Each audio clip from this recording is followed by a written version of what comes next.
welcome to episode 43 of Rebels Without a Pod, a show that dares ask the question, so how much is that in bison bucks? Would you? Yeah. Thinking about it like another foreign madman with his own vanity currency. My name is John, and joining me tonight, Andy, who does our artwork and graphic design. Good evening, everybody. Naveen on music and audio production. Hello. And Pod Daddy Eric, a.k.a. Simba. It's not worth it. Guys, let's get broken together.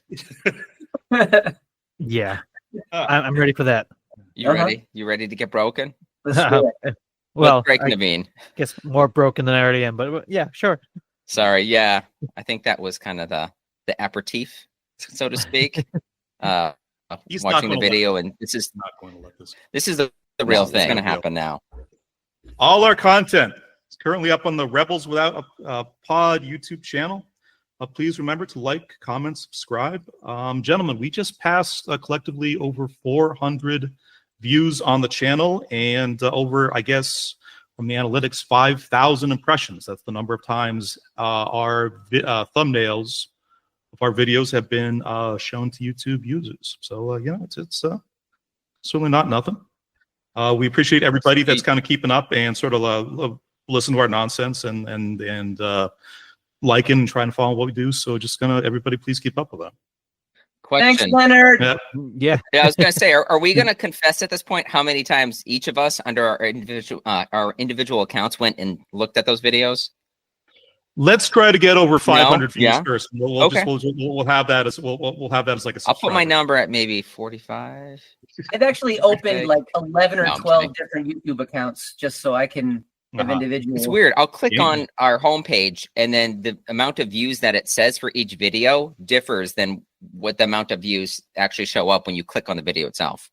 Seriously? Yeah, I've noticed it. It was weird. Not that I've been doing that, right. But I did check some videos because I'm like, this one, it says like 2 views, and then I click on it, and then it says something like 25, and I'm like, whoa, okay. I'm wondering if that's kind of like maybe there's a difference of kind of like engagement level, like there's some whatever you see on the video page is maybe total views versus like on like the channel level, maybe you're just seeing views over like a certain percentage or like a certain timeline to whatever else. I think it was kind of like leading me on. So it was like, it's 2 views. Come on, we can do better than this. And so it just made me click on it so I could add more views. Right. Not that I did, but I'm just saying if that happened, it could have been me. It's just like a Candy Crush motif. These are just lies to kind of keep up your engagement. Yeah. Keep crushing that candy. There we go. Now, next week, we'll be starting our neo-noir cycle with Shane Black's 2005 detective film, Kiss Kiss Bang Bang. Tonight, though, we're going to be zagging a bit with part 1 of our 2-part kind of new format, The Algorithm, where the hosts share and discuss some of their favorite YouTube creators and content. So this is a completely sort of brand new format for the show. I'm interested. It's going to be interesting to sort of see how this actually played out. I wanted to start reading to you guys just a couple statistics about kind of where YouTube is as a platform in 2025. First, Price is Right rules. Ballpark guess, closest without going over. How many videos do you guys think are currently hosted on YouTube? Oh boy. Geez. Yeah. Oh, geez. Hmm.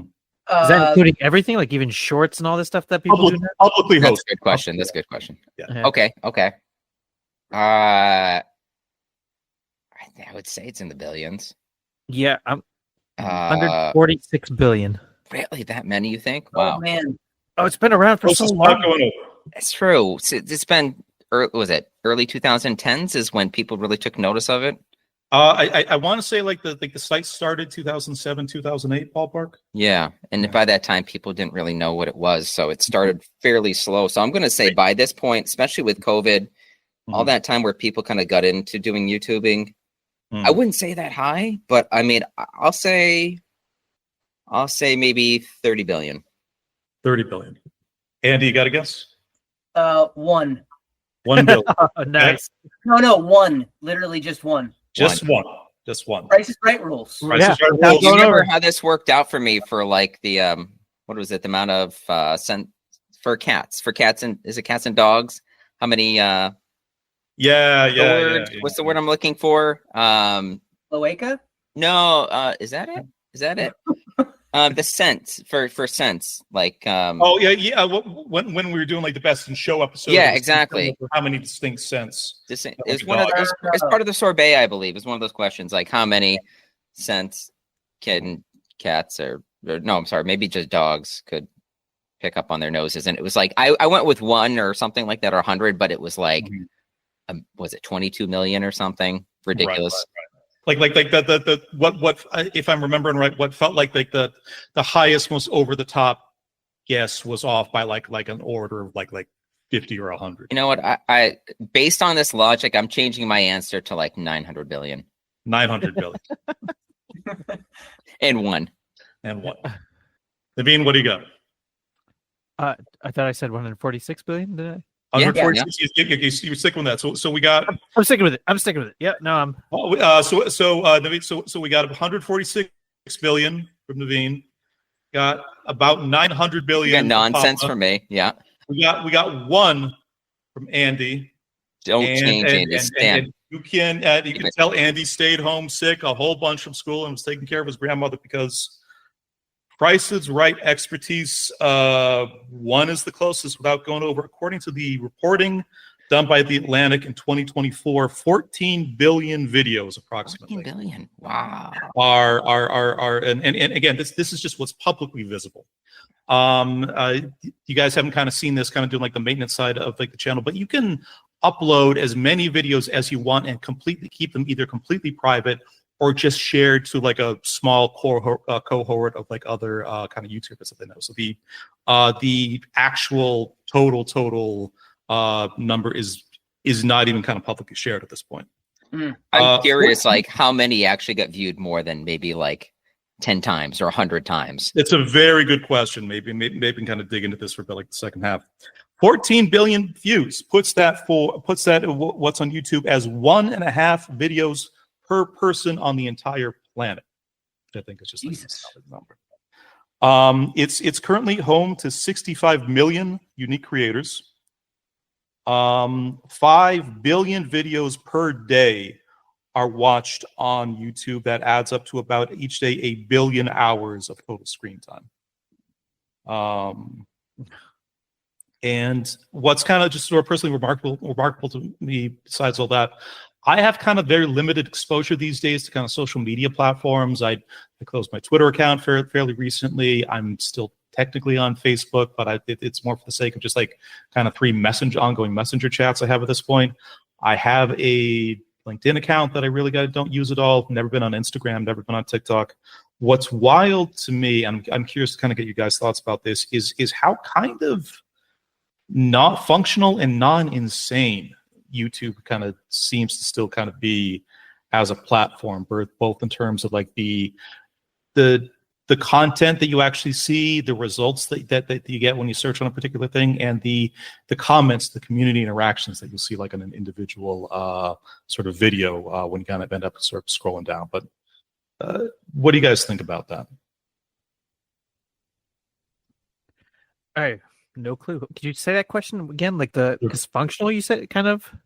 It's just thinking about like what so many of kind of other social media platforms have just kind of turned into at this point. Facebook mostly just kind of being kind of racist grandmothers and like AI slop and like a lot of kind of weird kind of commercial and sort of political stuff, and Twitter more or less just kind of just completely collapsing in on itself. Twitter went down the shitter. Yeah. Right. And things with LinkedIn being more and more kind of feeling like there's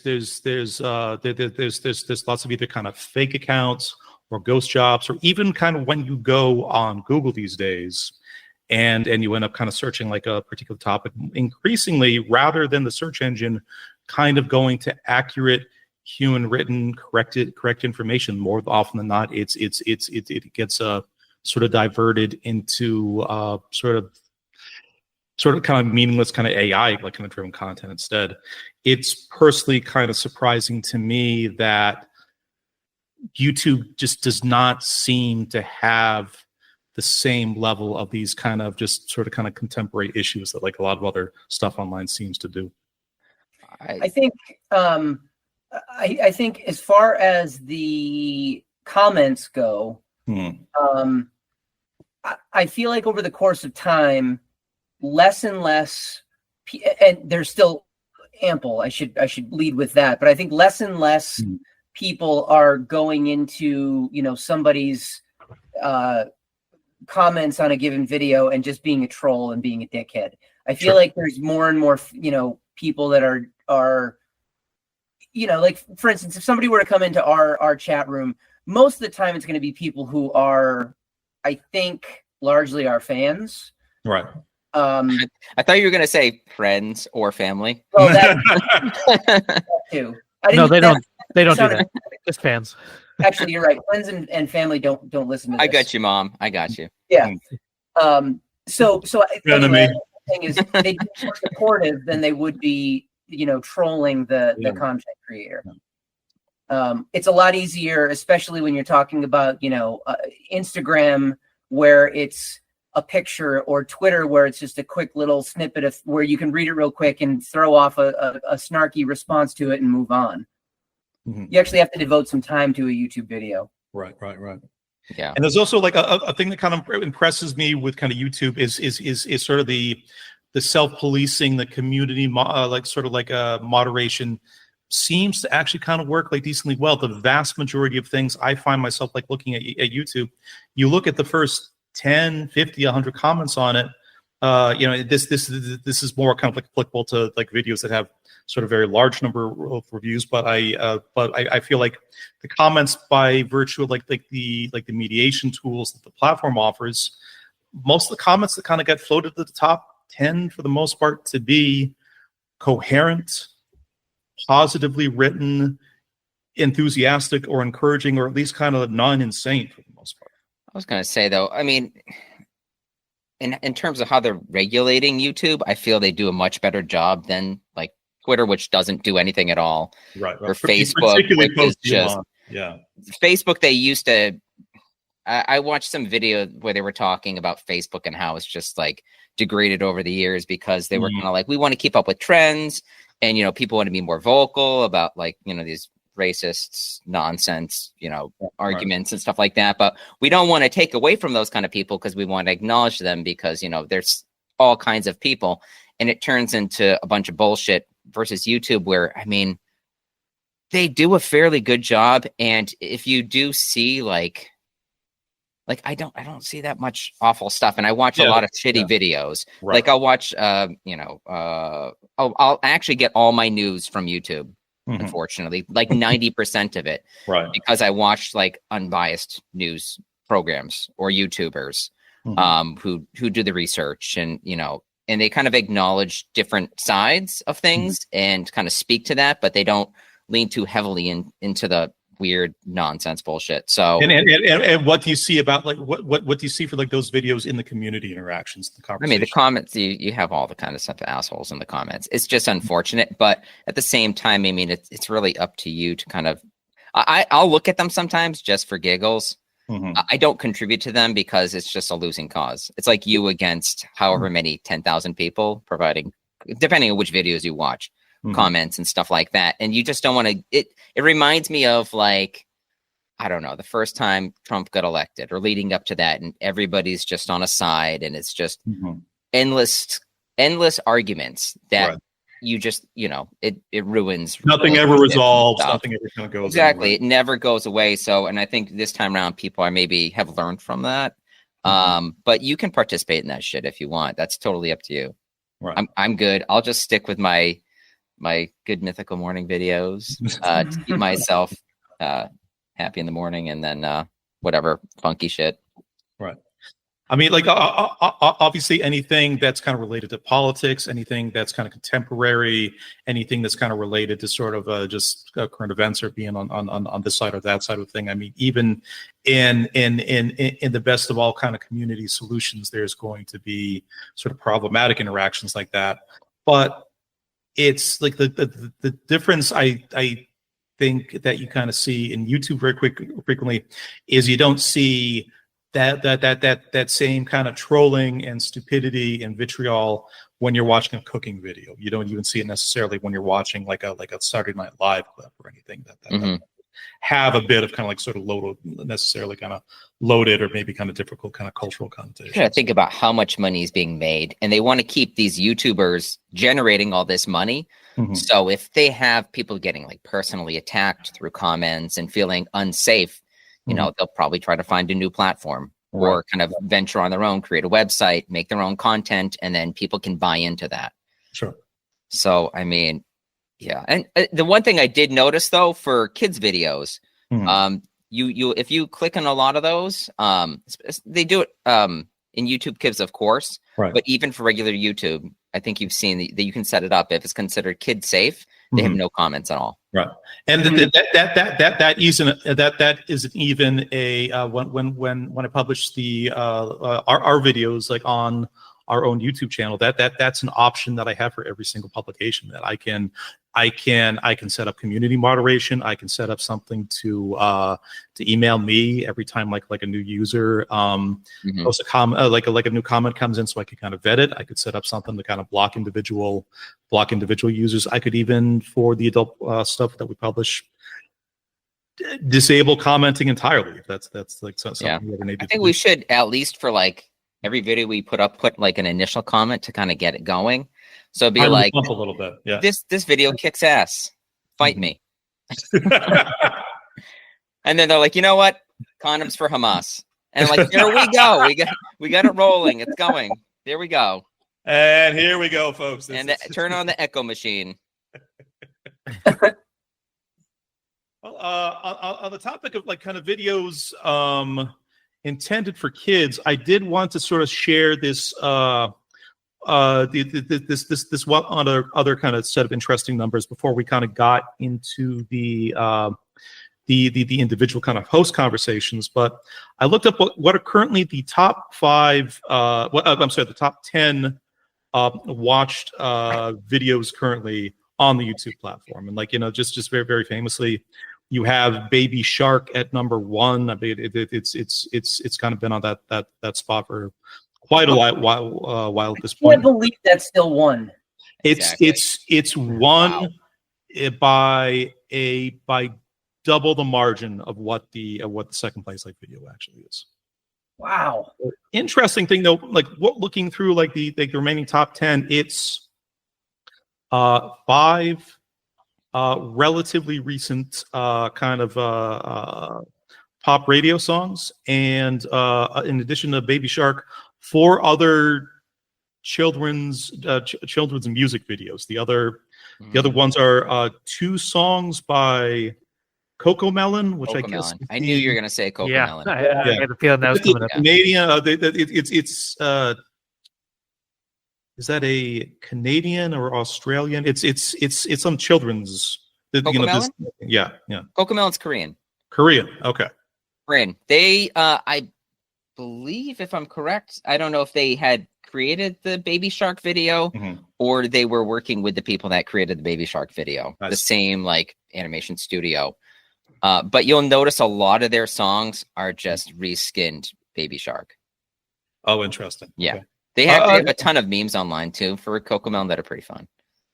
So like the other 2, and like at number 3 and number 5 are both Cocomelon songs. One's called the Bath Song, and the other is like is their version of Wheels on the Bus. Wait, let me try this. Take a bath, da da da da.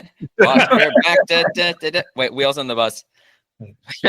Wheels on the bus, da da da da. They go fast, da da da da. Sit down in the back, do do do do. So there's another number 4 is by an uploader called Lulu Kids, and this is a song called Johnny Johnny Yes Papa. There's not. Oh, wow. I've heard it. Yeah. Heard it. It's a song apparently about a child, Johnny, who's caught by his father eating sugar when he's not supposed to. 7 billion views for this particular one. And rounding that out, a song called Phonic Song with 2 words from a producer called Choo Choo TV. I'm guessing this is coming out of India because there are English, Hindi, and Tamil sort of versions of like this song available. But what I want to throw out, like as a little kind of pre-discussion kind of trivia to you guys, I'm interested in seeing how we do with this. So 5 children's songs in the top 10. That leaves 5 kind of sort of pop hit songs, and I wanted to kind of go from number 10 up. These are not songs I know really like a ton of about, like myself, but I'll kind of give you sort of vague descriptions, and I'm curious to see if at least one of you guys can kind of figure out what this is. Okay.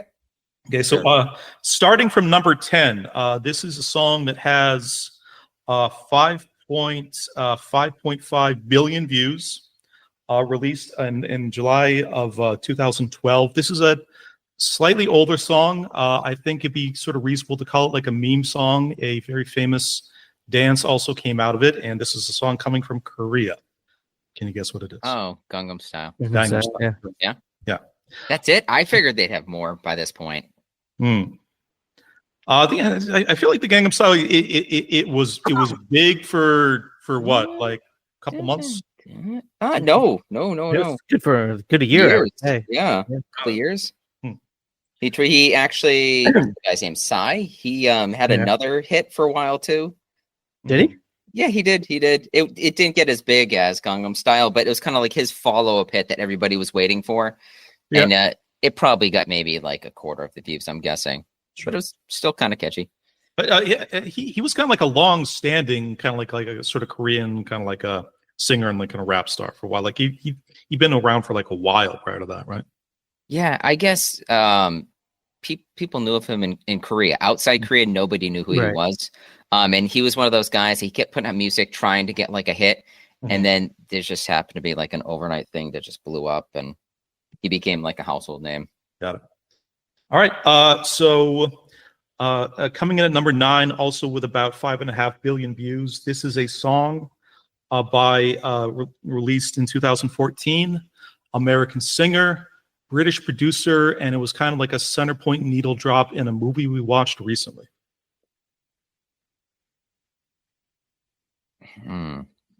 Wow. Who's got it? I don't. You said American artist? American artist. British producer. Yep.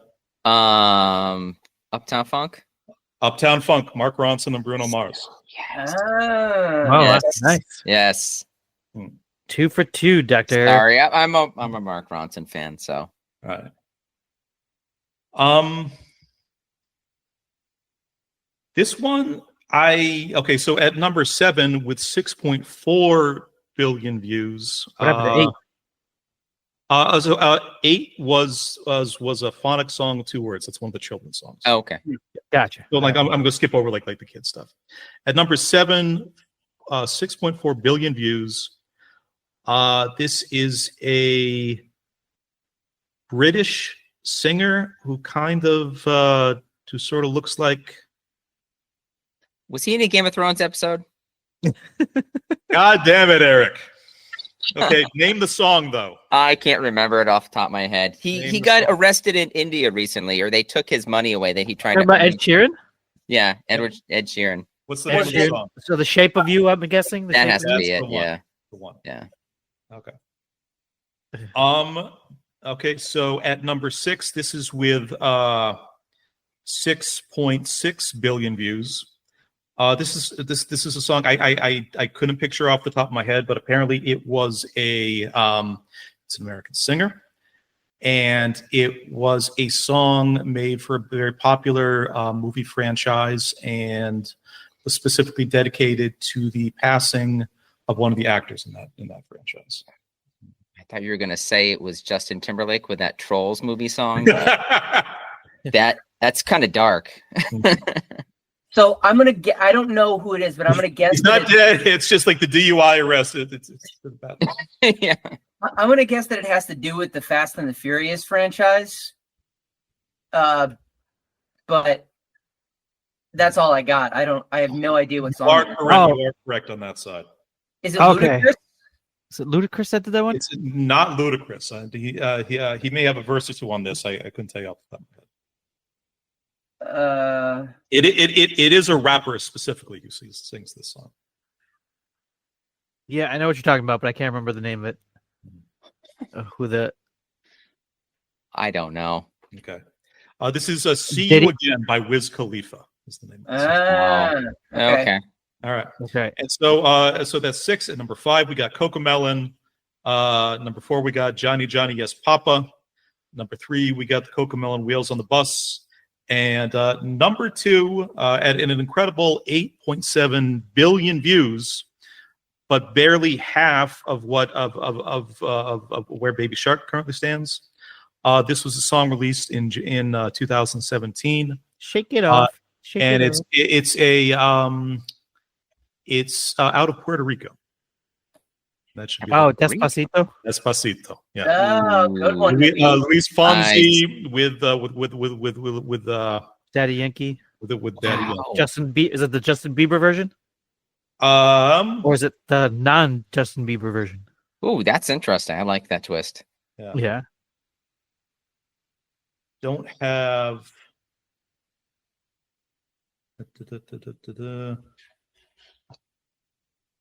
Despacito has like a 3,000 word Wikipedia page. I'm not going to read all of it. I thought you were going to say that it was what's Shakira? the one? No, with definitely not that. Blurred Lines. Alan Thicke, the Close. Alan Thicke's son. Robin Thicke. Yeah. Robin Thicke. Robin Thicke and Pharrell and the Naked Ladies. Yeah, I'm surprised Taylor Swift wasn't on there. Yeah, that is. Let me see how far I have to go down to find like a Taylor song. Coming in before Taylor, Maroon 5, Shakira, One Republic, Katy Perry, Justin Bieber, a different Katy Perry song, 2 more by Ed Sheeran, Passenger, Maroon 5, Alan Walker, and Deftones Passenger? the band Passenger, covering Passenger by Deftones, but he calls the song. You're like, just give Naveen that. Just give it to him. That was the tiebreaker. You took this. Sorry. And then at number 30, a different version of Baby Shark by Cocomelon. A different version. So, That's the one with Justin Bieber. That's the one you learn to love yourself. Yeah. that's the one that has a really great Deftones cover. Yeah. All right. Any Sure, kind of it's case. not- Let's remember as I said up top, this is sort of like a brand new format for us. We asked every host for this conversation to pick 2 YouTube channels or creators that they really liked, and 2 kind of representative videos from like each of those creators. Initially, like a little behind the scenes, we were going to do all 4 hosts in a single go. As I was kind of doing like the prep on like the episode early today, in watching like all these videos, taking notes, I realized if we try to do everybody in one night, it's going to be like a 3.5-4 hour record. So for the sake of kind of everybody's sanity, we're going to kind of cut it up and do Eric and Naveen's picks tonight, and myself and Andy like on a future episode. Shuffled host order earlier. Eric, starting with you. You had 2 picks. Channel called the JonTronShow and Good and Mythical Morning. So JonTronShow, why don't we kind of talk like a little bit about this one first? This is by comedian John Jafari, formerly one of the hosts of like the Game Grumps website. This is a channel with 6.5 million subscribers and like astounding 1.4 billion views collectively across all of his videos. And you asked us to watch 2 specific videos of his, Zoo Race and Disney Bootlegs. So do you want to say like a little bit of, like about something about like the creator first? Or you just want to get into like the show? I was going to say, the thing I love, by the way, I picked those 2 videos because I like those videos. But if you look at his most viewed videos, the animal race is not even in the top 10, I believe. Seriously. But I just, Wow. I found that one. I discovered it. and it was so fucking bananas. Yeah. I had to share it with the rest of the world. You discovered it with the other 15 million people. It was a Christopher Columbus story. You found out about something like everybody else. Christopher Columbus story. I was thinking of like the director who did like the Harry Potter movies, but yeah, we'll go with that. We'll go with that. JonTron is something very, very special. The guy is also, I believe he's like 10 years younger than us. Right, yeah. But you can tell maybe he grew up playing Nintendo and Super Nintendo games back in the day. So maybe he had an older brother or something. I'm not sure who influenced him to follow this path. He probably was like a lot of people as well who watched the Angry Video Game Nerd doing video game reviews, and that was a thought that I had. It's not a sort of an evolution of the AVGN videos. The reason I say that is because he was his videos were being covered under the Screw Attack blanket, which it was a YouTube group that I guess they struck a contract with the Angry Video Game Nerd to exclusively release his videos under their name. Okay. So but this is before JonTron was even known at the time. He didn't do JonTron until later. He was also doing something called Game Grumps early on, which is pretty much just like Twitch now. But he would just play video games with, this guy, other YouTuber he met online, and they would make videos. They would sort of make jokes and kind of live comment. Yeah. It's similar to like what these reviews are like that I shared with you guys. It's just that early on they kind of clashed, and I think he only did it for a couple of years, and then he also wanted to focus on doing these JonTron videos, which if you watch the early ones compared to what they are now, I mean, it's just. I was going to say the thing I think that probably stood out to, or I was hoping would stand out to people, is for these videos he would have this little like intro animation. Yeah, that's the first thing I noticed, definitely. And I was just like a very, very cool. It's sort of a silhouette of him walking, but within the silhouette, a different video game is kind of superimposed over the silhouette, compared to kind of like sort of like the pixel art sort of landscape that is actually. And if you see his early videos, it's just kind of him walking through the neighborhood. It's that. So he took that, and then I don't know what he did. He just altered it so it had video games in the background later on. But it used to be just him walking around the neighborhood. How far into the show's tenure or whatever are these two videos? These are early on. These are probably the second or third year that he was doing this. Okay. So I want Zoo Race was like 10 years ago, though. The Disney Bootlegs video came out about a year ago, and I guess it's actually the last, according to the commenters, the last video game related like a YouTube video that he's put up. He's just kind of gone on to sort of do other things since then. Yeah, he has. He got into all this with video games. He's had it's weird because I discovered him during COVID. It was just one of those things. I saw, hey, there was I think what it was is, so every time I go back to Japan, I go to Japan, every summer to visit family, my wife's family, and I'll often go on Amazon and buy like secondhand like Japanese Famicom games, or I'll go to like used game stores and buy stuff up, and it's dirt cheap. And there's one game I remember. There's a famous actor, director, comedian, artist, musical artist named Beat Takeshi. Everybody knows who he is in Japan. The guy's in his late 70s now. He's much older, but I mean, he was huge and like started as kind of like an avant-garde Nintendo developer. I want to say he did. Yeah, he actually did the movie Battle Royale. If you ever heard of it. Oh, sure. Yeah, it's cult hit. But yeah. What it was is back in his comedy days, I forget what game company approached him. I think it might. Taito. Taito approached him and they said, "Hey, we want you to be. We want to create a Beat Takeshi game, something kind of like funny, and we have these ideas for what we want to do." And he fully immerses himself in whatever project he gets involved in. He says, "Okay, I'll let you use my likeness." And you can put my name on and picture on the cover of the game, but I want to create this game. I want to be 100% involved. And he created the most batshit game you ever seen. This is another video I didn't share with you guys, by the way. You should check it out after. This one, I think it's only 10 minutes, but it's insane. It is an insane man's game. And so I saw the game at the store in Japan. I was like, hey, that looks pretty wild. I wonder what kind of game it is. I'm sure I looked up the video on YouTube, and because of that, I discovered JonTron's video and him trying to beat the game, and or trying to like at least like understand the game, what was going on. Yeah, he got a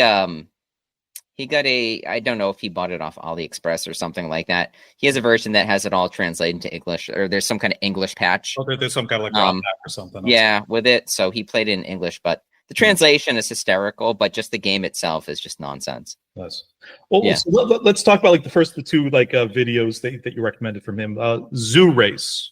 Yes. This ostensibly is a video game that looks like it kind of came from like the early to mid 90s kind of CD-ROM era, and this is the concept more or less is that you are kind of in biblical times, and you're Noah, and you're having the different animals on your ark go through Old Testament themed races. That's the best way you could describe it. Although there's like a level where it's like pirate and Egyptian theme in one race level. A lot of it doesn't make sense. The Miami drug boat. Yeah, the Miami drug boat. There's another one. You ride a caterpillar missile and get shot to the moon. Right. Right. The sheep gets on a rocket, and it holds on the sheep for like 5 minutes as it's flying like out into space. Yeah. So let's say, Naveen, Andy, what you guys think? Just any thoughts about Zoo Race? So of the two clips that Eric assigned to us, this was I would say this was my least favorite of the two. I found his, I don't know, it took some getting used to, sort of his delivery and his kind of, I guess he's got sort of a New York accent or something like that. And yeah, it's not the worst younger generation YouTuber voice I've ever heard, but it's like 70% Upper West Side John Mulaney, which I really like, but like 30% fucking like shrieking Twitch streamer Markiplier kind of thing, which I have like less of a taste. Sure. He grew up in California, and then he moved to New York at some point.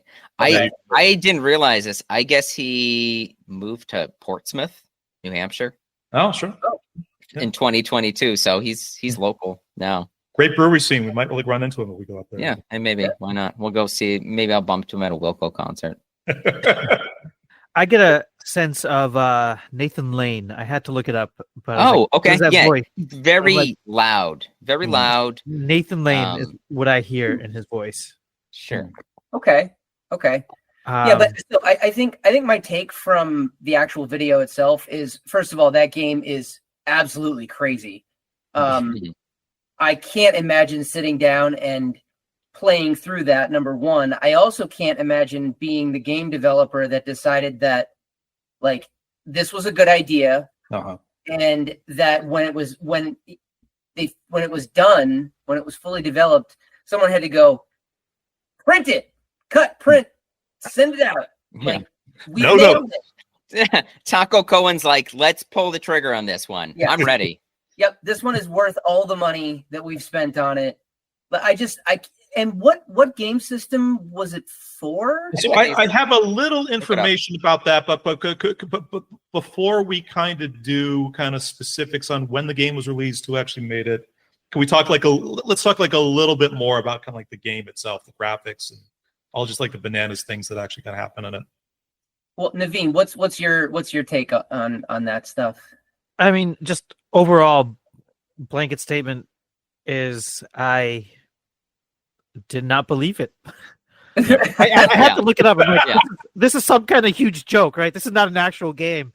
And then to come to find out that, as Andy mentioned, let's make this game. Somebody actually did say, do it. So, I mean, it was bonk. I couldn't fathom it. I couldn't really believe it, but it was just weird, and the intro that they went through to get to a zoo race was very odd. I'm a horse, Ruben. Yeah, all of a sudden it turned into a horse, and they all turned into animals, and I don't feel so good. And why did the pig wear a hat? Why do they What's the all pig's wear name? hats? Andy, what's the pig's name? Say it. Say it. I don't remember. Family Entertainer. Priscilla the pig. Priscilla the pig. That's right. Yep. Entertainer. And which animal had the trouble like getting into the tunnel and things? It was just on its head. Was that the sheep? The sheep. One of my favorite lines is the game glitched at one point, and one like the sheep was just kind of like up on its head, just kind of facing down, and this comment was oh, look at that. One of Satan's boys is trying to claw his way back to hell. Right. Other things, that horse is way too eager to get into that cannon. Yeah, that was a good one. Yeah. Introducing Pharaoh Goat. I laughed really hard on. I love that song, by the way. I laugh so hard. I don't know what it is when it starts with Jewish Rhino, and it just shows them running with their little hats. And he's got his like yarmulke or whatever. It's like, there's a Jewish rhino, a top hat pig. That's a lamb about to be slaughtered. And then he just, his delivery, he's like, I don't know what that is on the right. I think that might be a pharaoh goat. I'm looking at it and I'm like, I don't know what the fuck it is. I think it's a pharaoh goat. Yeah, well, I think he's right. One of the things I laughed the hardest at is at the end of one of the races, like there's all these kind of congratulations, like these religious congratulations sign, which is kind of like God bless and love of the Almighty and Jesus is Lord, and then at the end there's one side that just says Shalom. Yeah, Shalom. It's like what Shalom. Man, that's like going to Disney World and being like, you got any of those Bugs Bunny hats? Yeah. I love the beginning, by the way. I'm sorry, where it starts out and that again, Hannah and the guy are having the conversation in the library. So many, and again, it's partly because of the absurdity of just the whole scenario and the dialogue and the animation, but it's like there's so many good parts to that, and that's what drew me in. Where he's just like, the guy's like, "Hey, Hannah, do you think Noah used to have creature races back in the day?" And she's like, I don't know, Ruben. And he's like, "Hey, Hannah, do you think he used to play and have fun with the animals?" And then JonTron's like, "You know that's a loaded question, Hannah." So a little bit of like insight into the game itself. It's made very deliberately to look, like I said, like a mid 90s kind of like CD-ROM game, very low polygon, very low polygon count, like very kind of crudely animated, and it's certainly meant to evoke what are some like the most famous AVGN videos, which is when he took and reviewed actual unlicensed Bible games that were made for Nintendo. Oh yeah, like those are things I absolutely need to kind of share on the group chat at some point, because these were video games that like, back in the day were authentically intended to sort of be kind of Christian alternatives to playing Mario and Metroid and Zelda, like whatever else. But this game itself was made by a company called Cougar Interactive and was released as a CD-ROM game in 2007, which kind of me says it's probably much more a deliberately kind of trolling or like absurdist piece than somebody who maybe had even sort of slightly religious intentions. And I don't know, man. This was a sequel, right? Noah's Adventure 2. So I mean, I think they were just fans of the original. May or may not have been part of the bit. I'm really going to say. Fans of the original arc, and they just kind of want to, add their own twist to it. This game is now and so part of why I kind of suspect that it's done in such a deliberately 90s style. But 2007, I was just looking at the list here. That's the year Call of Duty 4 came out. That's the year Halo 3 came out. That's the year Super Mario Galaxy came out. I mean, like video games certainly did not kind of like that. Just have that sort of look or tech or kind of motif at any point. Mm-hmm. Very interesting thing. If you're legitimately kind of curious about playing the game itself, it is completely public domain. You can go and download copies on archive.org if you're. Yeah, I saw that. around. But I was at school, so I couldn't I'll download do it for Tamar the Tiger, but nobody else. Nobody else. Just for that special window we have. Let's go to like your other video real quick. My personal favorite of the two, Disney bootlegs. Now this essentially is JonTron playing through a number of Chinese produced knockoff Disney themed video games, including the Lion King, sort of like being like a major one, Snow White and the Seven Dwarfs, and Frozen. Eric, you want to say anything about this before we kind of go to the panel? This was just another that I watched that as soon as it starts out, it just shows JonTron sitting on the sofa and he's talking with like Simba's dad, and it's just like this wooden puppet that just wants you to kill it. Like it's just something clearly wrong with it. And I'm like, okay, this. And then what was it? They have the is it the parrot from Aladdin? Yeah, Iago. He's like, oh, and he's like, Iago, how you doing there? It just shows this like twitching like feather, this lump on the ground covered in slime, just making these weird like noises, and you're like, was that Iago or was that from the Lion King? Maybe the toucan from Lion King. Yeah, I think so. Oh, yeah, you're right. Yeah, it wasn't Iago. No, you're right. Yeah. I can't think of the other bird's name, but yeah. I don't remember either. Yeah. It's these Chinese Disney knockoff video games started crazy and just kept building and building and building. The video had me immediately when they started when he started playing a Winnie the Pooh themed game that was called Bear of the Interest. it fucking built and built from there. But Andy, Naveen, what would you like to say about these? Yeah, I mean, I again, just like can't believe they're actually real. Yeah. But just insane. Like the Lion King one, you know, he said it was like kind of a ripoff of Jungle Book, but then just really literally like a ROM hack where all they did was they took the original the graphics and code from the original Nintendo or Super Nintendo Jungle Book game, swapped out Mowgli's head for Simba's head. So in the Lion King video game, Simba has a human body and he's walking upright on 2 feet.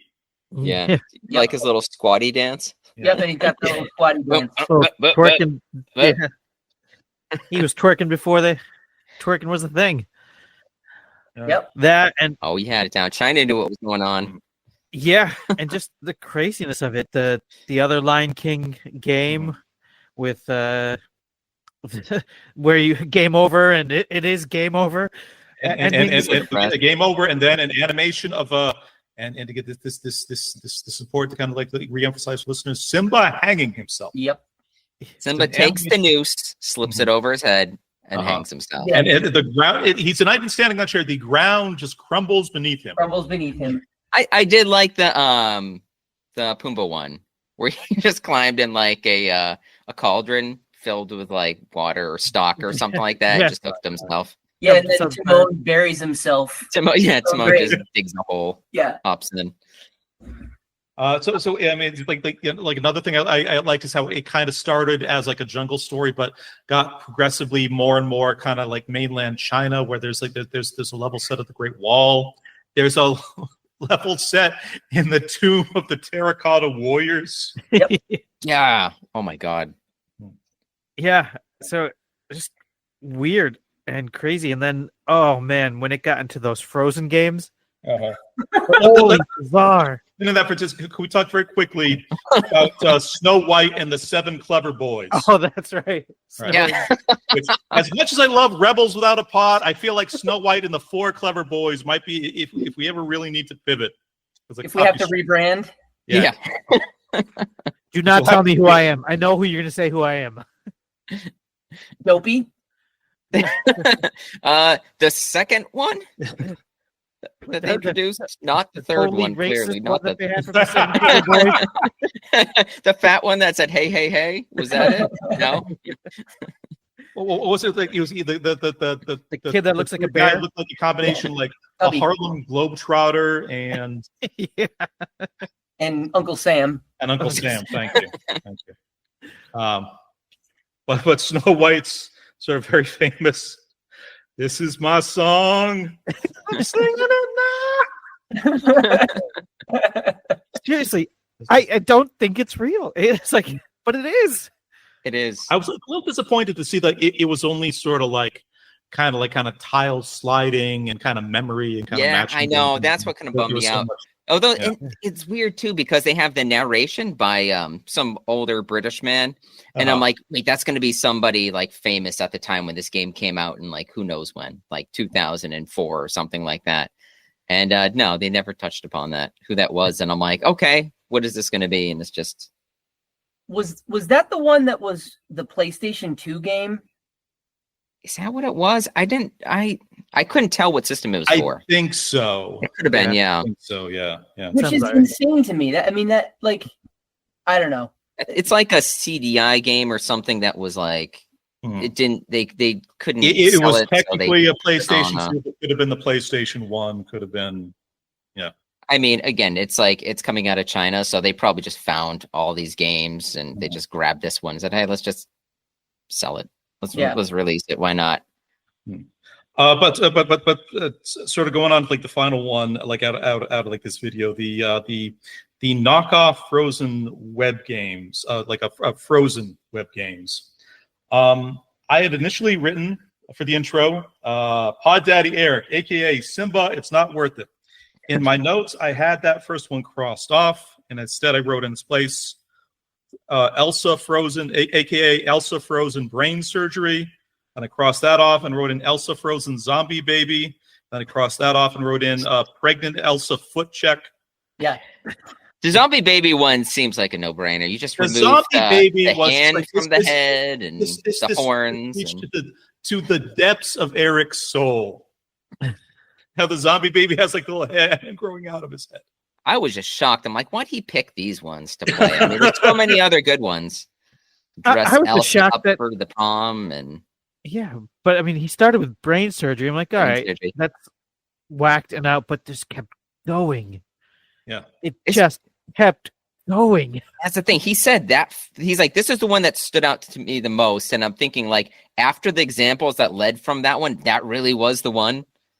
Yeah. I think that might have just been the straw that broke the camel's back. I think Maybe. so. Yeah. It's like, what else is there if there's this craziness? Yeah.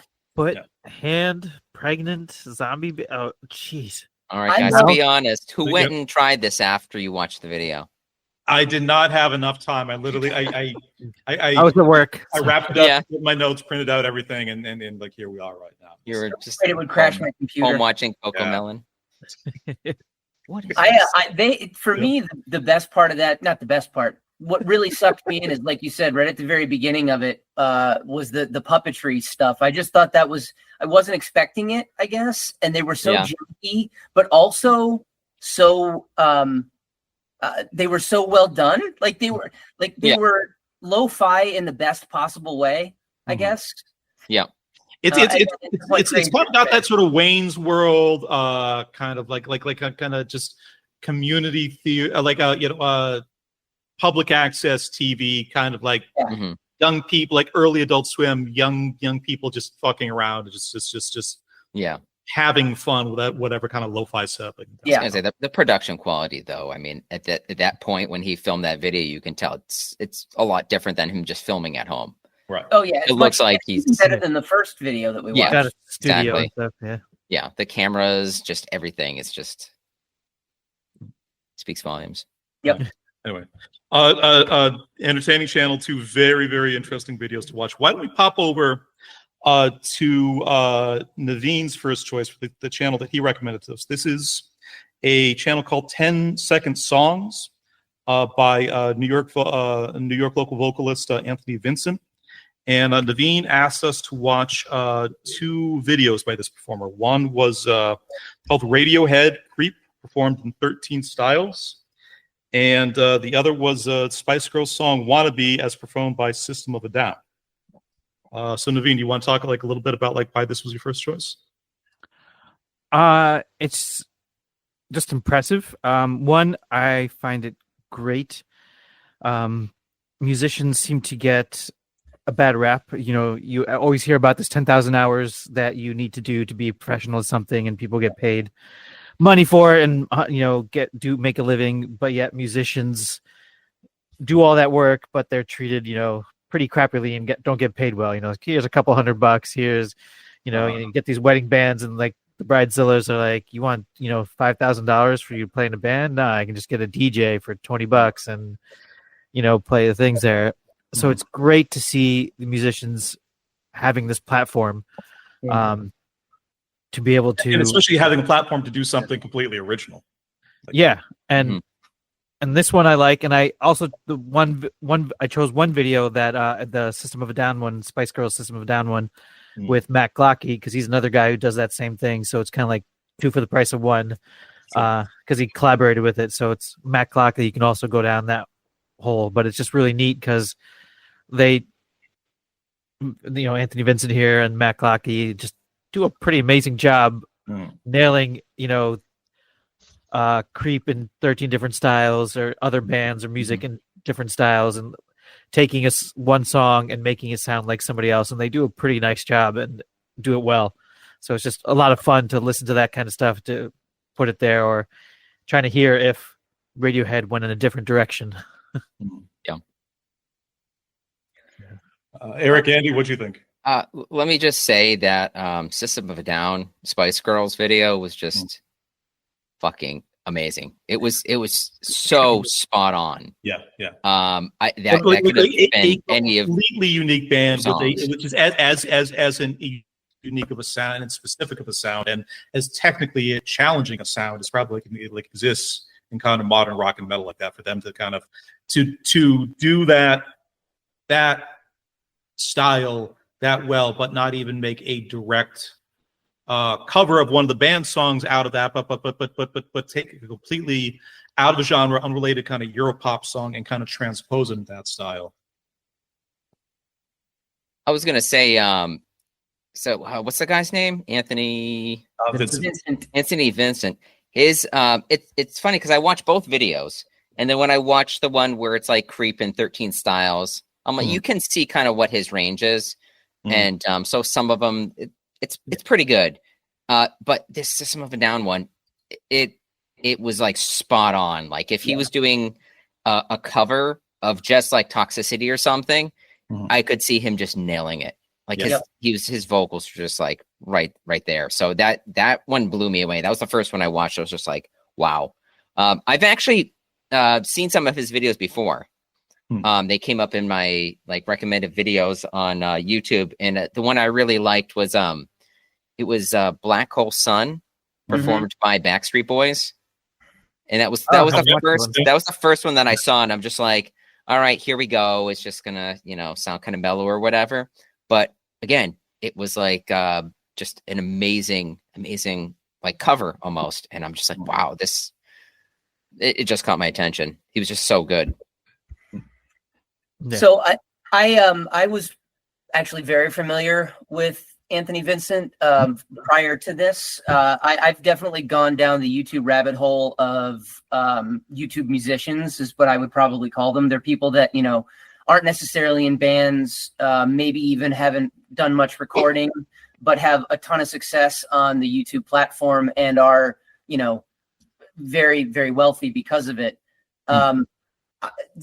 If you like this, and Naveen, maybe I'm not telling you anything you don't already know, but if you like his content and you want to see more, I mean, there's any number of guys you can go after. There's Nick Nocturnal, Andrew Baina, who else? Jared Dines. There's like a whole slew of these guys that are extraordinary, either guitar players or singers or whatever, that have a pretty big following on the platform. Another thing I want to call out, and this is not necessarily related to, well, I guess it's loosely related to the video. Anthony Vincent was on an online only reality show called Musician Mansion. Musician Mansion is basically they take a whole bunch of these YouTube guys, put them together literally in a mansion, in two separate teams or two separate bands, if you want to call it that.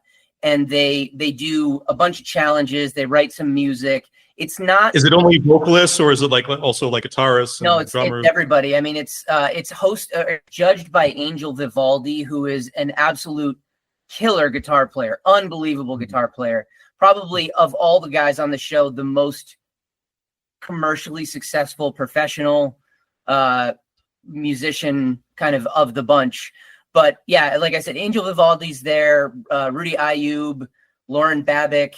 These are all like names that if you know the YouTube music community, these are names that you would know. Andrew Baina, Paula Caragosa, Nick Nocturnal's there. There's a whole bunch of them. But anyway, it's not the best show. It's not the most well-produced show. There's definitely a lot of meat left on the bone that they probably could have, exploited. They could have done more with the music side of it, less with like the challenge side of it and all that. Sure. But at any rate, super interesting, well worth the watch. And apparently they're doing a Musician Mansion 2. I'm not sure when that's supposed to happen, but it's coming up. To reverse back into the 10-second songs thing, Anthony Vincent has an incredible voice. Yes, he definitely has a thing that he can do. And the System of a Down stuff is way up on that list of things that he's really good at. I mean, think about like the point you've gotten to just going on YouTube, doing a joke System of a Down style song and being popular enough and respected enough that Chavo was actually willing to sort of call in and sort of been looking forward to seeing this thing. Yeah, it's pretty wild. I mean, this dude has a pretty big following. He's super talented, and the fact that him and others like him either haven't been asked to join or haven't started a band that's gone commercially successful, or have decided that it's not necessary for them to do that because they can. Because so just what they're doing on the platform may sort of be sufficient to make a living for them. Yeah. And it basically changes the whole landscape of what talented musicians have to do in order to make a living. Moving forward. So, good choice, Naveen. I dig it. I like him a lot. Let me ask you guys, out of like the 13 different styles that he sang "Creep In," did you guys have like a particular favorite out of the bunch? I did. So that's what I did. I listened to each style and I wrote down the ones that kind of stood out to me. Sure. My favorite was Bowie. The Bowie one was good. The Bowie one was a solid one. I do love how he shifts towards the end, towards the 21 Pilots. I guess he's making fun of their music videos. And then he ends. Elvis basically he hears with like a toilet. And the ghost of Elvis is finishing up the song and kind of looks around. Right. Yeah. I like the Deftones cover too. Yeah, the Deftones one was really good. I'm Deftones biased. Sorry. I actually don't like Deftones very much at all. Oh, really? Yeah. The style though. That's style for me, but it's a I'll see the Otis Redding one for me. Yep, that one was good too. Yeah. So, interesting sort of little bit of trivia within like those 13 styles. There's a very funny joke built into two of the picks. Do any of you guys kind of know what that is? I guess technically three of the picks. Do any of you guys know what that joke is off the top of your head? No.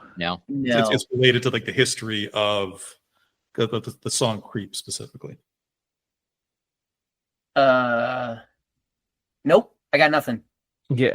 So there's there's actually been a chain of lawsuits that have just took place kind of basically like over our kind of like our adult lives. This was actually kind of discussed at length. If any of you guys had seen like the relatively kind of recent Hugh Grant Mormon missionary horror movie Heretic, but after Radiohead released "Creep," they were sued by a band, I believe it's a British band named the Hollies, because they accused Radiohead of ripping off the Hollies song "The Air / Breathe" when they actually made it, and then so Radiohead was sued by the Hollies, and then a few years ago when Lana Del Rey released her song "Get Free," I don't think it quite came to trial, but it came very, very close to being litigation around. They realized how almost identical Get Free, I guess, was to Creep. So the fact it's two of the vocal styles that he did. It's two of the vocal styles that he did within like the Creep cover, which No, I didn't catch that at all. I was wondering. I'm like, some of these picks are just so absurd. Although he did start with Otis Redding, I think it was. Is that the first one he did? Otis Redding was the first one after. Yeah, and I was just like, oh, that's where he's starting. Okay, I thought it would be more 90s or like more recent kind of more like kind of adjacent like vocalist things, but it was just kind of all over the place. So, I mean, I was thinking maybe too if he, I haven't watched a lot of his videos. I've only seen a handful of them, but I'm like, if he did something like that where it was like all like 90s artists or all 80s artists or something like that, I thought that'd be a cool kind of thing to do. Right. It's a little on the nose, but he could totally pull off sort of like the Soundgarden Chris Cornell thing. Yeah, because he did the Cure. I think that was one of the choices as well. Yep. Yeah. So I'm just like, okay, that threw that in there and some Otis Redding. He's trying to throw in something for everybody, I guess, and then his fun little joke that he kind of. It actually seems like maybe because it's sort of kind of like decades can have kind of like certain kind of styles like kind of like associated with them. So the fact he went from Otis Redding like all the way out to kind of 21 Pilots. I mean, the fact he kind of multi-decade, multi-generational like that, I think just adds to like the virtuosity, like the bit that he was doing. Sure. So let's stay on like music for a little bit. Naveen's other YouTube channel recommendation was by a virtuoso British bassist named Charles Berthoud. And Naveen recommended two videos from here. There's a bass battle with another bass YouTuber named Danny Sapko, and also Charles's excellent cover of Michael Jackson's "Smooth Criminal." Naveen, you want to say like a little bit about these? I mean, I think he just does it himself there. Again, just showing off musicians that are doing their thing, but this guy is just a monster of a bass player. The Danny Sapko thing was just a fun little bass battle, and I like Danny Sapko's little thing, so he's another guy I look into. More YouTube videos, I think, should start with like the line, "Sorry for calling you a posh ginger ponce." Yeah, so that's why I like Danny Sapko. He's just funny like that, and the way he says bass is pretty hilarious. Bass. And then, but Charles, like his virtuosity and his playing style, everything. I mean, I chose that one because I don't know how he's doing it. I don't know. It doesn't look like he's doing it, but he's playing the harmony, the melody just by himself, like right there on the bass. Without breaking a sweat. Yeah. So it's just impressive with that stuff. And I know there's probably, other guys who are out there that can do that, but he's just one of the first ones that I've got onto and lacked. And then the other, not lacked, but locked onto. But the other part of it is cool with the other side where Andy was mentioning before. A lot of these guys found their little niche and idea in playing on YouTube or online, but he's actually starting to go out, and he just went on tour with Bernd and Olaf and two other great virtuosic guitar players. So he's actually also getting out there. Who were the first? What was the first name? It was a collaboration. One was a collaboration with him and Bernd, Bernth. Pretty monster guitar player there. And then the other one was Olaf, but Olaf was more of a opening act as opposed to collaboration there. Right. It's kind of neat that they're writing songs and collaborating, and they, started going on tour, which is again pretty cool. Right. Charles Berthoud, again, 2 million subscribers for a bass player. Right. I mean, he's also got other things. So he's got master classes, and he teaches, getting you guys to play bass and things. But just his videos, and got signature bass guitars from Schecter now. Yeah, pretty neat. We're sponsorships like all. I was going to say, I've seen some other like bass YouTubers. There's that one guy that 504. Maybe I think that's the guy. He'll like Italian guy reach out to some guy and he'll be like, I think it's Davey 504. Not so big of like I've seen Charles before. I've seen kind of Davey before. He kind of pulls more sort of, I think, kind of stunt oriented things than necessarily like a lot of kind of musical stuff. I remember kind of being turned off by him, like a random video sort of popped up where he was like, I'm just going to go on my webcam and play bass continually. Flea from the Red Hot Chili Peppers just joined Twitter, and I'm just going to keep playing bass on camera until he tweets something at me. And then he had like 3.5 straight hours. It was kind of. I'm impressed. Yeah, well, it's not nothing. Yeah, It's true. Flea actually did tweet him. He's like, "Hey man, slapping the bass is cool. You should probably take a break." Probably by a publicist or something like that. It was like the most non-insane thing of Chili Peppers. Yeah. But that's just Yeah. I was familiar again with Charles, more so with Danny Sapko. I get a lot of Danny Sapko's reels show up on my feed. But I had actually heard his Smooth Criminal cover, and it is mind-blowing every time I listen to it. I can't even believe it. The bass battle that he had with Danny Sapko, I hadn't seen. Charles is clearly the better bassist. Right. Sorry, Danny, if you happen to be listening. Danny, you're funnier. So check the comment section after this. Yeah, okay. Right. But yeah, no, again, great pick. That guy is super, super talented. I did not know of his going out touring, and I actually have never heard of Berthoud or Olaf, so I'll have to check both of them out as well. But yeah, very, very cool. Very cool stuff. So let me put a question out to the panel. All four of us play guitar, like the three of you kind of considerably more than I do at this point. A thing I think about, I heard in like an interview with Penn Jillette like a few years back, was something he said about YouTube, which was that after YouTube came out, juggling got much, much better. Penn Jillette actually started as a juggler before he kind of got into more sort of kind of theatrical and kind of close-up magic kind of stuff. He's like, things that when I was coming up, maybe 3 people in the world could actually do. I now, after YouTube and after kind of juggling videos and channels and instruction, all the rest of that, I now see things that almost exclusive to like 2 or 3 people on the planet. Now random people in the audience will come up to me and kind of show to me like after shows. Mm-hmm.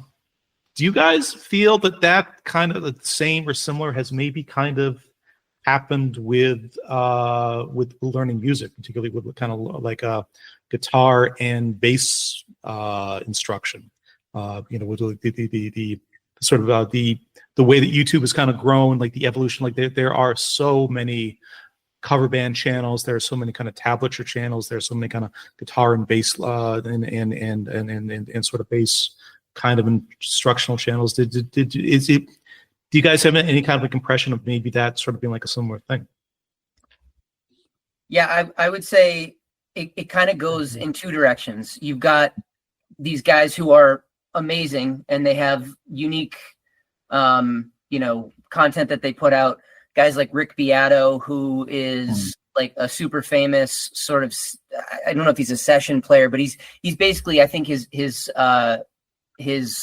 persona is everybody's first guitar teacher or something like that. Oh, sure. Mm-hmm. So Rick Beato's great. There's Music is Win, which is Tyler Larson, who is a whole different kind of thing, but he's great. Steve Terryberry, who is like this goofy, shreddy guitar player who's incredible, great guitar player, but also a complete fucking nut job in the best possible way.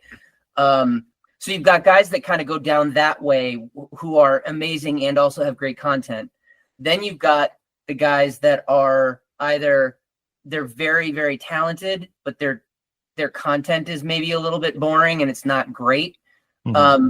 I guess it's 3 possible ways. So you've got those guys, and then you've got the third, which are like, well, Steve Terryberry, I would say, coined the phrase "gefakists."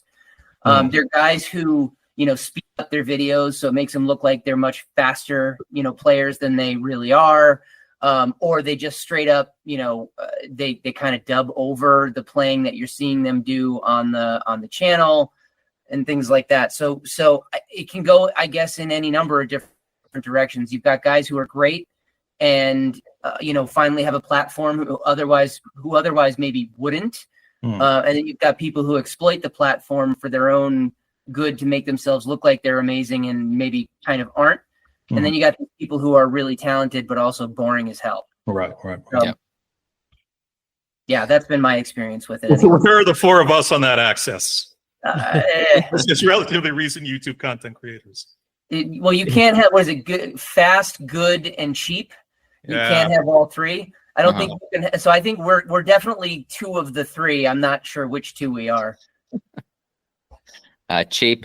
Yeah, cheap. I was going to say. Yeah. Cheap. We're not particularly good yet, and it's been a constant struggle to bring these shows on under like an hour 45. Yeah, so maybe we're slow and bad. Well, I like how it just ends with cheap. It starts with cheap and ends with cheap. Yeah. But I mean, the content we provide is just top notch. Right. At least it's free. It's free. It's free. It's cheap. See, it's cheap. All right. So a great recommendation there, Naveen. Why don't we swing back to Eric for his second channel pick of the night? This is an extremely well-known YouTube channel. This is Good Mythical Morning with hosts North Carolina childhood friends Rhett McLaughlin and Charles Lincoln Link Neal. Two I just discovered. Friends from elementary school. Both went to the same engineering college together. Both former kind of a Christian evangelicals. Kind of got into kind of film and commercial making around college. We're kind of doing engineering work for a bit, and then eventually split off from that world. Moved to Southern California. Went from being Christian evangelicals to like being two people they both describe as hopeful agnostics. On the core Good Mythical Morning channel, they have about 20 million subscribers across the platform, and aggregated in with the subscribers they have on all the other shows and platforms they perform on, like an amazing total of like 30 million subscribers, which is pretty good for a couple just kind of Southern California hipsters that are actually like a year old, just older than us. I want to mention too, they actually don't have a Patreon. Really? They have their own thing called the Mythical Society, which is a club that you can buy into, and you can pay monthly. Right. I think monthly, maybe quarterly or annually. They have different plans. They've been doing it now for maybe 4 years. This kind of feels like they're drawing from like their evangelical background, but that's kind of yeah. That was crazy. I've read a lot about them, by the way. I mean, this was my pick, but I was just curious about their Wikipedia page is massive. It's massive, and they're the reason I gravitated towards them mostly is because they're close in age to us. Yes. I just love YouTubers that are around our age because like all the references they make, the jokes, just the type of people they are, and you can tell they're genuinely like funny, like intelligent people, and they would again like people I would love to be friends with.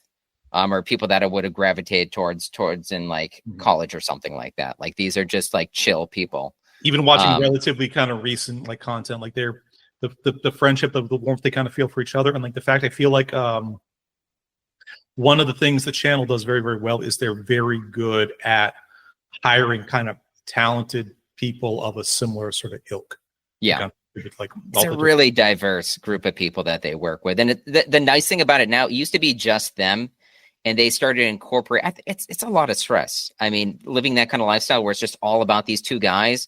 So now they'll do videos on weekends where it's just like the rest of like their team, or they do this. I had you watch this with me this last year. They do Good Mythical Evening, which is kind of their like uncensored content that you can. It's like one night you can watch them. They get drunk, and then they just do a bunch of filthy like games and stuff like that. But they're doing one now that it's like a cooking competition. They have this guy named Chef Josh. He does their like cooking videos.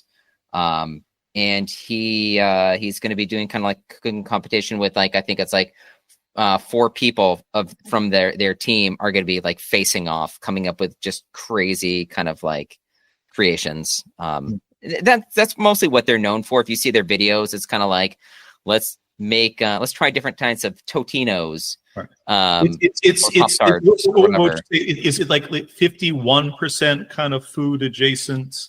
A lot of food stuff. Yeah. My favorite one is when they go on YouTube and they not YouTube, eBay, and they find like old expired like I don't know, like a can of like beans or something like that, Right. or just like sardines from like 1967, just nasty stuff, and they try it out. Right.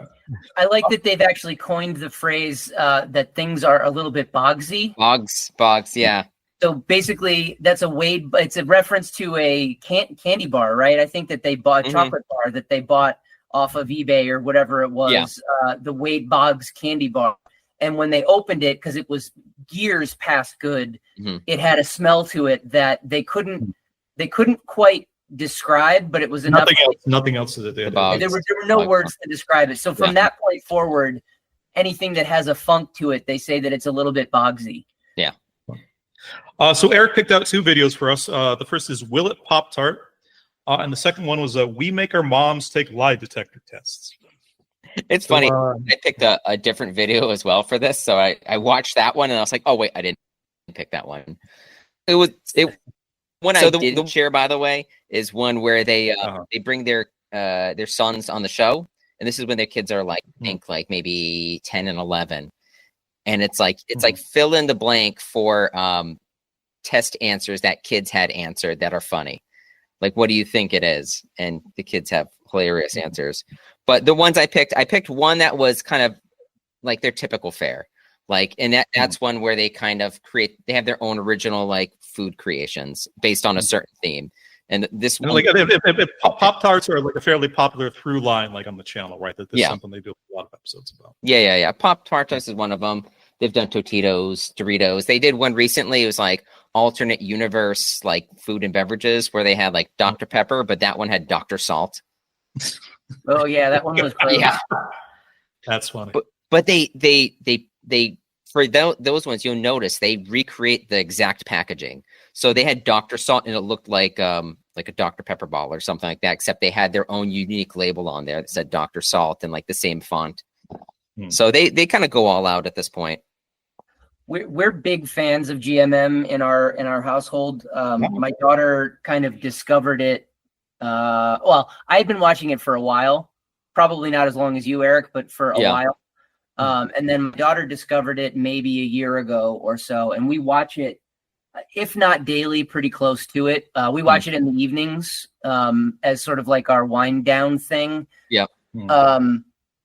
I think. What is it? Do you think like appeals to the kids so much about it? That's a great question. I don't know that I have a good answer for it, Johnny. There's something about the vibe of the show. It's wholesome, but not like sicky sweet wholesome. Right. It's super well produced. It's entertaining because the two of them together, having known each other as long as they have, they've got very different personalities, but they complement each other very well. So it's sort of it's just comfortable. It's like, I don't know how better to describe it than it's just not condescending, because there's a little funniness, maybe even like a little bit of kind of weirdness and naughtiness, kind of like that. Exactly. There's some slight adult humor in there, probably going over kids' heads, but the adults get a chuckle. Yeah. If not Muppets, maybe Muppets adjacent, like a little bit. Yeah. Sure. Yeah. A little further than that, but yeah. But like I said, it's just they have great content. They have great ideas. It's not just like they've got the whole Will It series, which is like like Eric said, it's Totinos, it's Pop Tarts, it's whatever. Then they have others where they'll try every flavor of a given product. Those ones are good. Every flavor of Spam.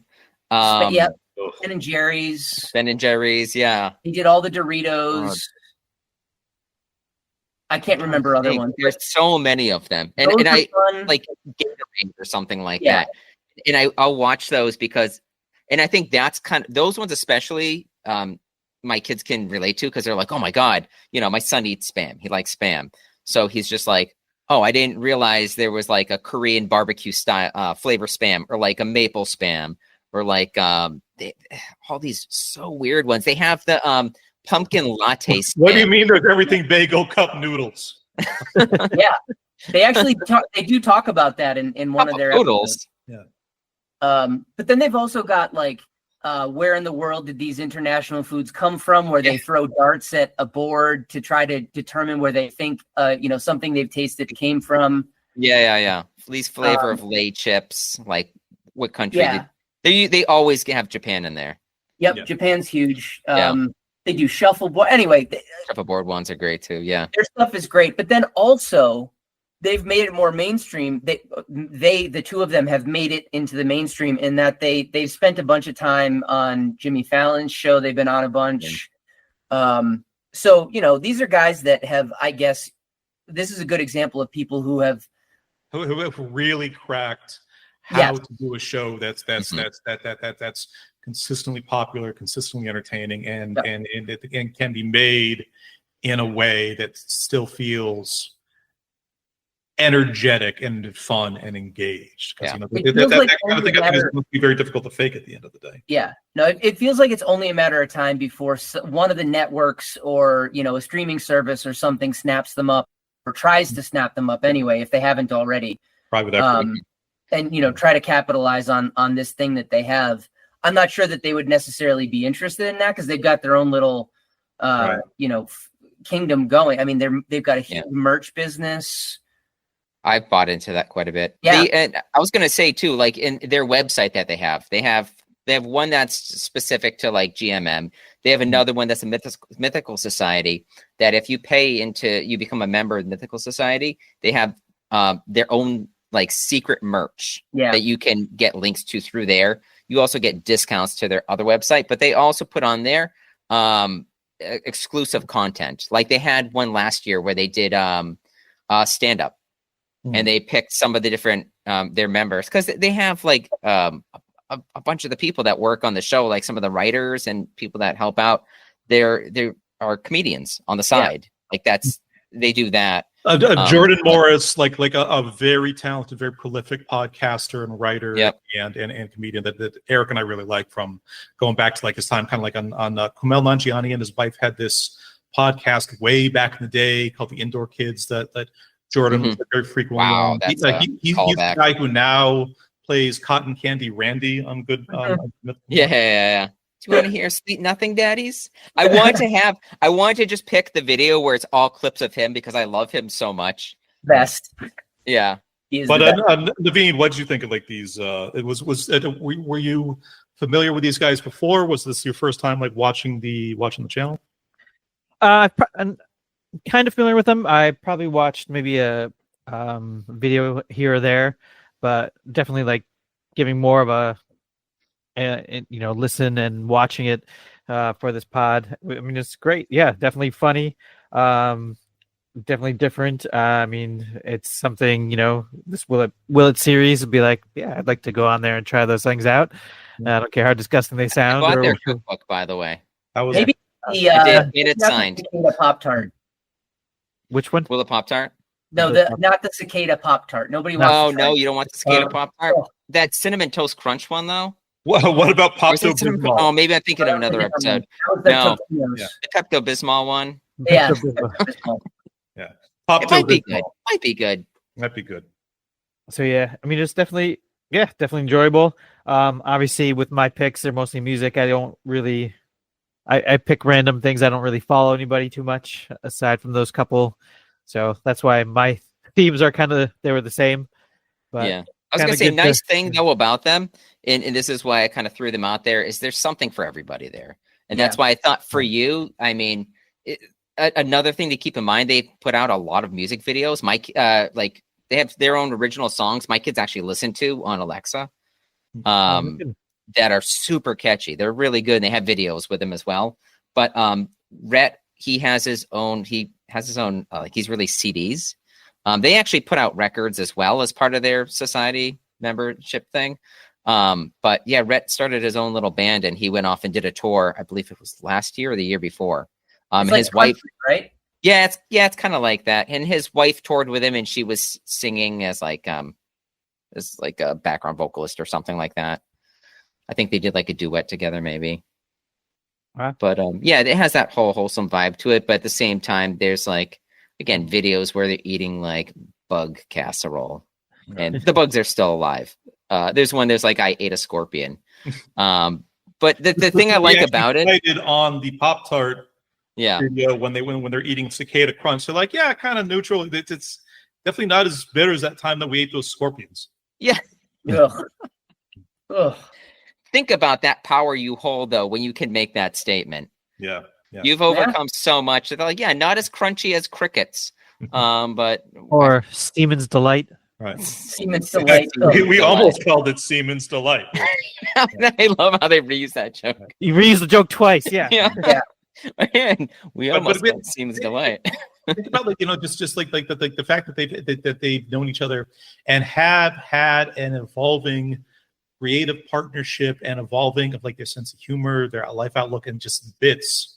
They've had evolving bits since the two of them. They said like fourth grade they became friends. Yeah. It's just just look at how specific and weird we've kind of gotten with so much stuff, and we haven't been even doing like this podcast for like a straight. That's true. When I was the blue cheese, said Tony. I'm good. Yeah, 2 bugs for me. I was gonna say, and the reason I picked these 2 videos though too is one of them is kind of their older style, and that's why I wanted to kind of throw out there so you can see it. I don't know what the difference is like in terms of years between those videos, but one of them it's like Link still has like brown hair, like he doesn't have that like whatever like silver plume that he has now, but I think silver hair. Silver fox. He's a silver fox.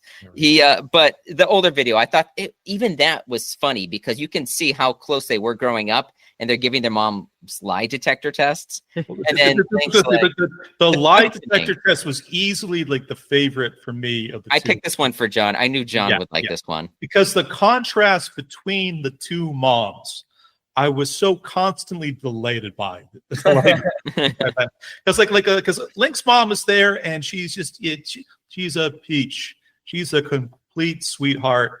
Every horrible question her son asked her, she's just like, no, no. And then meanwhile, Rhett's mom. You say that, but remember when Link came over and they thought his accent was funny and they would invite people over to hear his accent? No, wait. Sorry. So, is Link the guy with the beard, or no? That's Rhett. That's Rhett. Okay. So, all right. Rhett's mom was clearly the devil. Every question they asked her, she was like, "No." No. And she kind of looks off, and the one with the polygraph is like, she is lying through her teeth again. Yeah, I know.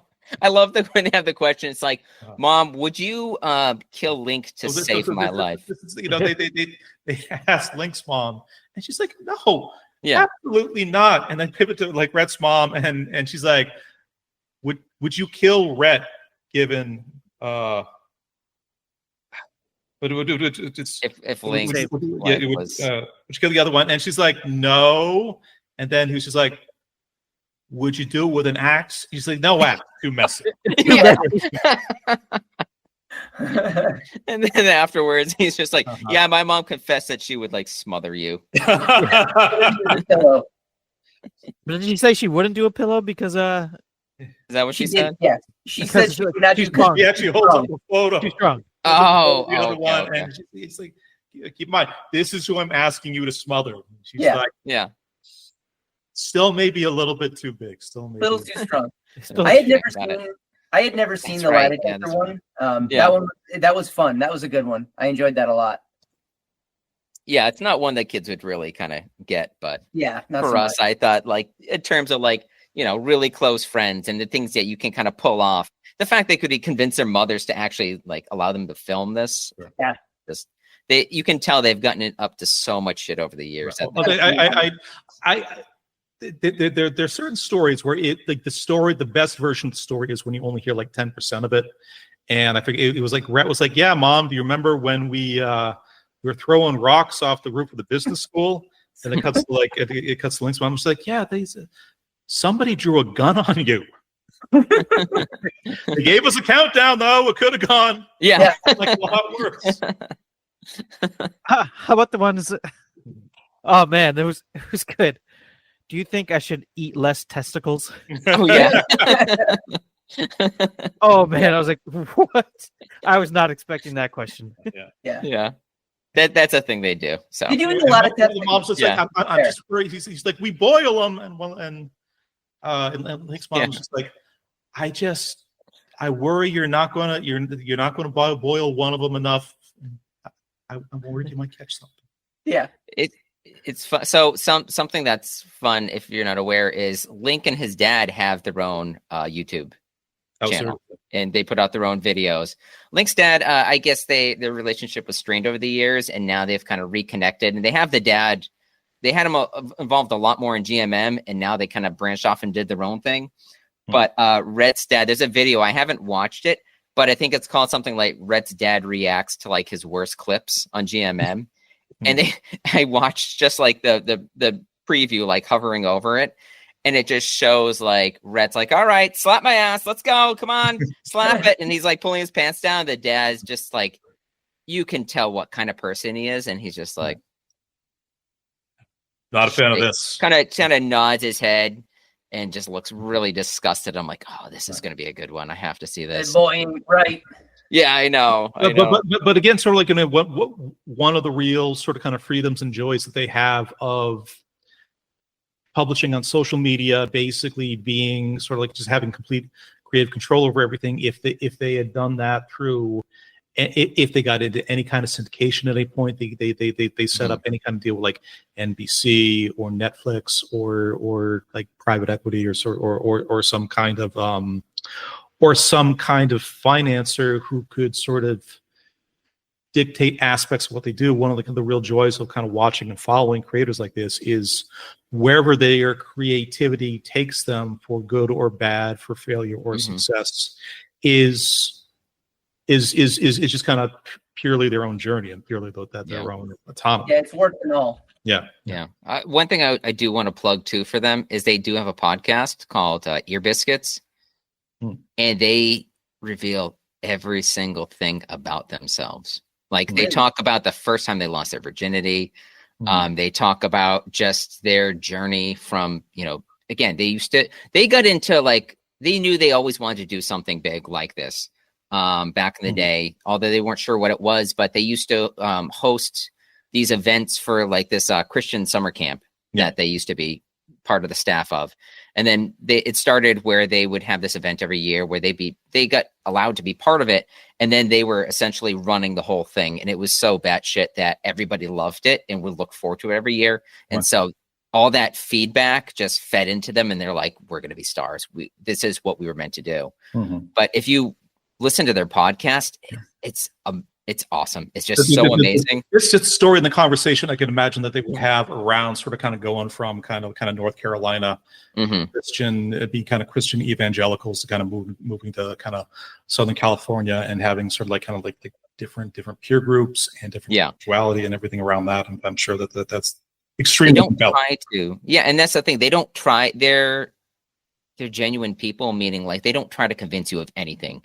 You believe what you believe, and they're totally fine with that. They're just kind of telling their story, and they're like, this is how we got here. And if we had, known some of these things early on, we might have, figured stuff out earlier or gone down a completely different path. So this is kind of like our journey, and you can take what you want from it. We're not, because also at this point they've made their money, telling you not to believe what you believe. And they what is there to kind of really sort of to prove or to like misrepresent necessarily? Although here's another fun one I listen to. I listen to them sometimes. I don't listen to the whole thing because they're usually long. They're like 2 hours. I mean, God, who listens to 2-hour podcasts? No. Yeah. The guys who do that like on their way to finishing a 3-hour podcast. That's fair. Right. I live by myself. I walk a lot. They have this one though. What's funny where they do a couples camping trip, and they each go with their wives and they go camping. And I don't remember where they went, like Yosemite or something like that. And they rented this cabin, and they were talking about like, okay, like Rhett was like, all right, Link, I heard this weird kind of moan, or it was like a shudder or something at one point. And I want to know, did you and your wife have sex in the cabin that we all slept in when we were staying in Yosemite for our little vacation there? And then Link's like, what are you talking about? And he totally calls him out on it. And he's just like, I went back to the cabin to, get my bag. And I heard this noise, and it was like this low moan, like, oh. And I think you were having sex with your wife in there. He's like, it's fine if you weren't, and maybe you were doing something else. You were clipping your toenails or something, but I just want to know what was going on in there. And he's like, all right, yeah. I snuck one in. I had to. It was just kind of like, and Rhett's like, I'm glad you said that because I slept with my wife like 3 times. That's great. Stroking his beard. Yeah. Daniel with his little whatever it is. I wasn't doing anything with my life. Just put on this polygraph. Yeah, I know. Let's ask his mom. Bring his mom in here. Would you smother Link's wife if she was moaning with a pillow? Gosh, he's just too strong. Yeah. All right, so let's kind of wind it down there. A little preview for like the second part of kind of the algorithm conversation. But Andy, you have 2 of your own picks for the next show that we got coming up in this format. You picked Modest Pelican and Corridor Crew. Do you want to say just kind of a couple words about like those guys before we sign off? Corridor Crew, I have mentioned on the podcast before. I don't know if it was pre-YouTube days or not, but I just feel like it's right up all of our alleys. It's just a bunch of nerds that live in the in Southern California that work for a VFX company, and they just kind of review video VFX and practical effects and stuff like that, and all the movies that we love and watch. And the videos that you picked, they specifically covered 2 of like the things that we did on this pod. Yep, that's why I picked those. Although the Muppets one was confusing because to the best of my understanding, like Muppets can just ride bicycles. Like there's nothing further to that, right? Yeah, if you don't want to peer behind the curtain or have the Santa Claus thing spoiled for you, maybe don't watch that one. What are you talking about with Santa Claus? You mean Santa Claus and how he gets lifts from the ice cream bunny? Because that's a real thing. The Santa Claus. He's when Santa gets stranded on like the beach. Yeah. Right. With the ice cream bunny. And then Modest Pelican is a gaming channel. This dude over in Australia, who is just kind of monotone, just funny and a little bit sarcastic and maybe like vaguely racist, ethnocentric, but like not really. Australian. You're just saying Australian. That's all I hear. Yeah. But he's not. I say that, but I don't want it to sound descended from maroon criminals. I don't think he's actually racist or ethnocentric or anything like that. And he's like, I'm cool with Australians. I really like AC/DC. They're like one of my top bands. So I have that connection. So I can call them racist. Daka. Not racist. Right.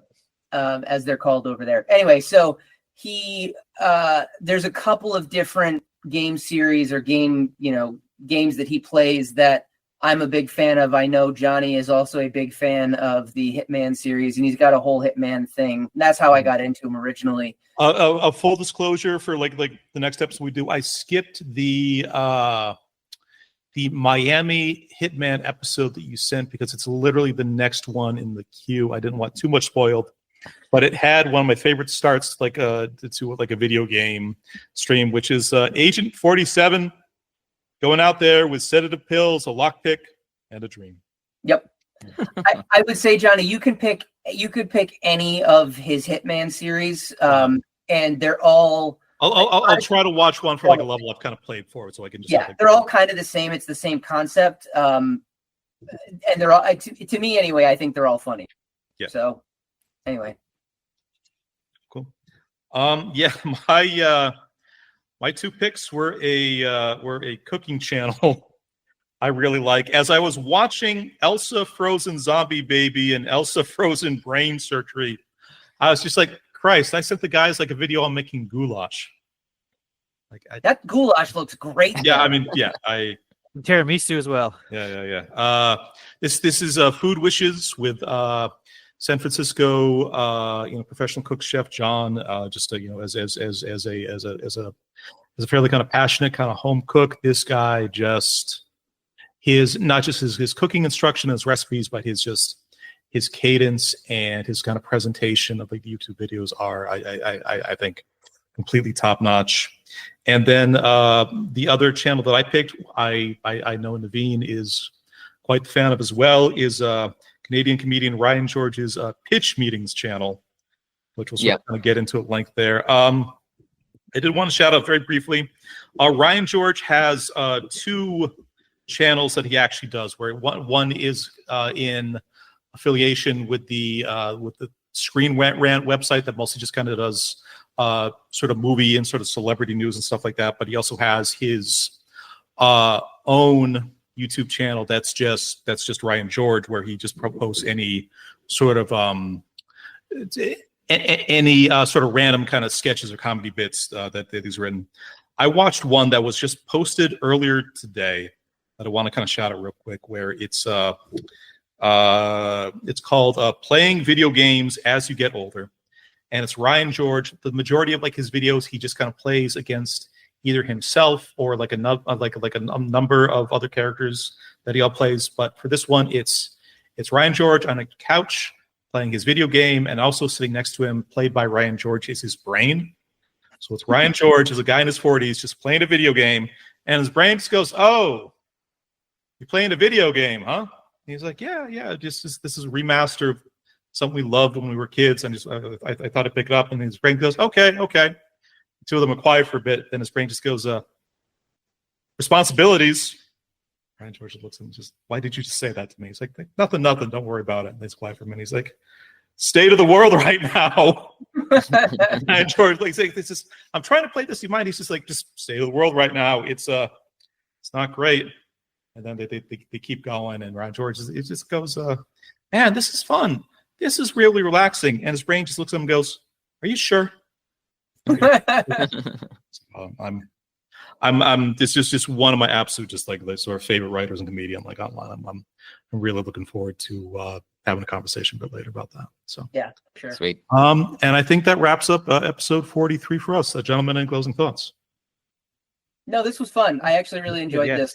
Yep. As a diversion from what we've been doing. I think this is something we can probably revisit as a theme down the road too, because there's, like as you said, there's 75 trillion YouTube videos out there made by 865 billion unique creators. 900 billion in one. So 900 billion in one. Close. Close. Well, he's the contest winner, so he gets to make up whatever other numbers. That's true. Yeah, it's all you. That's right. Okay. Gentlemen, thank you kindly, and have a good evening. Yeah, good night. Take care. Bye, guys. All right, later.